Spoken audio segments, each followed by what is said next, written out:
ನಮಸ್ಕಾರ ರೈತ ಮಿತ್ರರೇ. ಸಾಮಾನ್ಯವಾಗಿ ಬಾಳೆ ಕೃಷಿಯನ್ನು ಅನೇಕ ರೀತಿಯಲ್ಲಿ ಮಾಡ್ತಾರೆ. ಇವತ್ತು ನಾನು ಬೇರೆಯವರ ಸಲಹೆ ಸೂಚನೆಯನ್ನು ಪಡ್ಕೊಂಡು ಗುಂಪು ಬಾಳೆಯನ್ನು ಮಾಡಿದ್ದೀನಿ.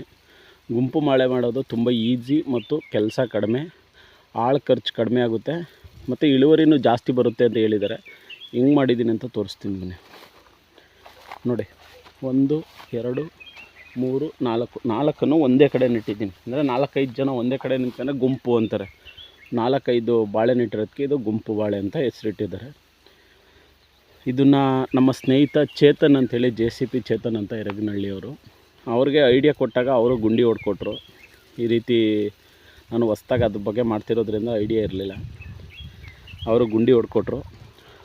ಅವ್ರಿಗೆ ತುಂಬ ಅನುಭವ ಇದೆ JCPಲಿ. ಈ ರೀತಿ ನೆಟ್ಟಿದ್ದೀನಿ. ಮಧ್ಯೆ ಒಂದು ವೆಂಚರ್ ಹಾಕಿದ್ದೀನಿ, ಚಿಕ್ಕದು ಒಂದು 5-10 ರೂಪಾಯಿದು ವೆಂಚರ್ ಬರುತ್ತೆ. ಈ ವೆಂಚರ್ ಹಾಕಿದ್ದೀನಿ. ಈ 4 ಗಿಡಕ್ಕೂ ಸಪ್ಲೈ ಆಗ್ತದೆ. ಹೆಂಗೆ ಉಪಯೋಗ ಅಂದರೆ, ಇದಕ್ಕೆ ಸಾಮಾನ್ಯವಾಗಿ ಆಳು ಖರ್ಚು ಕಡಿಮೆ.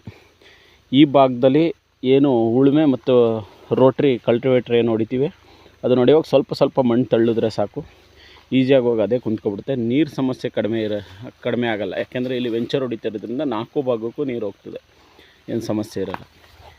ಈ ರೀತಿ ಬೆಳೆಯೋದ್ರಿಂದ ಜಾಗ ವಿಶಾಲವಾಗಿರುತ್ತೆ. ನೋಡಿ, ಇಲ್ಲಿಂದ ಅಲ್ಲಿಗೆ ಸುಮಾರು 15 ಅಡಿ ದೂರ ಇದೆ. ಇಲ್ಲಿ ಒಂದು ಅಂತರ ಬೆಳೆಯನ್ನು ಮಾಡ್ಕೋಬೋದು, ಬೇರೆ ಏನು ಬೇಕಾದ್ರೂ ಮಾಡ್ಕೋಬೋದು. ನಾನು ತೆಂಗಿನ ಇಟ್ಟಿದ್ದೀನಿ. ಅಂತರ ಬೆಳೆ ಬೇರೆ ಯಾವುದಾದ್ರೂ ಮಾಡ್ಬೋದು, ಏನು ಸಮಸ್ಯೆ ಇಲ್ಲ. ಈ ಕಡೆ ನೋಡಿ, ಈ ಕಡೆದು 15 ಅಡಿ ಡಿಸ್ಟೆನ್ಸ್ ಇದೆ. ಮಧ್ಯೆ ವಿಶಾಲವಾಗಿ ಗಾಳಿ ಬೆಳಕು 4ಕ್ಕೂ ಸೂಕ್ತವಾಗಿ ಬರುತ್ತೆ. ಹಂಗಾಗಿ ಇಳುವರಿ ಚೆನ್ನಾಗುತ್ತೆ ಅಂಥೇಳಿ ನನ್ನ ಅನುಭವ.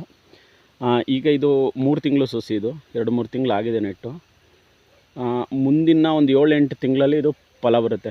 ಒಂದು ವರ್ಷದ ಮೇಲೆ ಫಲ ಬರುತ್ತೆ. ಇನ್ನೊಂದು 9-10 ತಿಂಗಳಲ್ಲಿ ಫಲ ಬರುತ್ತೆ. ಆವಾಗ ಒಂದು ಕೋಟ ವಿಡಿಯೋ ಹಾಕ್ತೀನಿ, ಹೆಂಗೆ ಬರುತ್ತೆ ನೋಡುವ. ಯಾರಾದರೂ ರೈತರು ಮಾಡೋಂಗಿದ್ರೆ ತುಂಬ ಈಸಿ. 250 ಈ ಥರದ್ದು ಗುಂಡಿ ಹೊಡ್ಕೊಂಡ್ರೆ ಸಾಕು, 1000 ಸಸಿ ಹಿಡಿಸುತ್ತೆ. 1000 ಸಸಿನ ಕೇವಲ ಒಬ್ಬ ವ್ಯಕ್ತಿ ಮೇಂಟೈನ್ ಮಾಡ್ಬೋದು. ಗೊಬ್ಬರ ಮತ್ತು ಮಣ್ಣು ಎಳ್ಸೋ ಟೈಮಲ್ಲಿ 1-2 ಲೇಬರ್ ಬೇಕಾಗ್ಬೋದು. ಇಲ್ಲ ಅದನ್ನು ಸ್ವಲ್ಪ ನಾವೇ ಮಾಡ್ಕೋತೀವಿ ಅಂದರೆ 1 ವಾರದಲ್ಲಿ ನಾವೇ ಸಂಪೂರ್ಣವಾಗಿ ಕೆಲಸ ಮಾಡ್ಕೋಬೋದು. ಒಬ್ಬ ವ್ಯಕ್ತಿ 1000 ಗಿಡವನ್ನು ಮೇಂಟೈನ್ ಮಾಡ್ಬೋದು. Thank you.